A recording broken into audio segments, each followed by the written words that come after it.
জুলাই আন্দোলনে আহতদের চিকিৎসা দিতে চীনের 10 সদস্যের মেডিকেল টিম ঢাকা এসেছে। দুপুরে হজরত শাহজালাল আন্তর্জাতিক বিমানবন্দরে মেডিকেল টিমকে স্বাগত জানান চীনের রাষ্ট্রদূত ইয়াও ওয়েন। বলেন, বন্ধুত্বের নিদর্শন হিসেবে অন্তর্বর্তী সরকারের আমন্ত্রণে এদেশের মানুষের পাশে দাঁড়াতে ঢাকা এসেছে চিকিৎসক দল। নতুন লাক্স, যাতে আছে ভিটামিন সি ও ই, আমাকে দেয় দাগহীন উজ্জ্বলতা। জুলাই বিপ্লবে উত্তাল হয় পুরো দেশ। পুলিশের হামলায় আহত অনেকেই এখন দেশের বিভিন্ন হাসপাতালে চিকিৎসাধীন।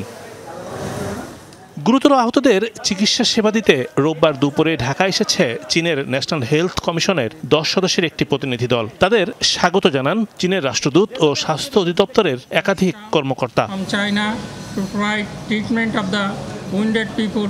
বিশ্বাস করি এই টিম আহতদের চিকিৎসা সেবা দেওয়ার ক্ষেত্রে নতুন মাত্রা যোগ করবে। এই টিম পাঠানোর ফলে আরও সুদৃঢ় হলো দুদেশের বন্ধুত্ব। The friendship between China and Bangladesh is long lasting. চীনের রাষ্ট্রদূত জানান, সম্পর্কের স্মারক হিসেবেই মেডিকেল টিম পাঠিয়েছে বেইজিং। অন্তর্বর্তীকালীন সরকারের অনুরোধে মেডিকেল টিম পাঠিয়েছে চীন। নতুন সরকার প্রতিষ্ঠার পর এটি কোনো চিকিৎসক দল বাংলাদেশে এসেছে, যা দুই দেশের দ্বিপাক্ষিক সম্পর্ক এবং সমর্থনের গভীর বন্ধনকে তুলে ধরে। প্রয়োজন হলে জরুরি আরও মানবিক সেবা নিয়ে এগিয়ে আসবে চীন। আহতদের চিকিৎসা দেয়া এবং অবস্থা বিবেচনায় প্রয়োজনে তাদের চীনে নিয়ে যাওয়া হবে বলেও জানান চিকিৎসক দলের প্রধান তো ছিয়েন।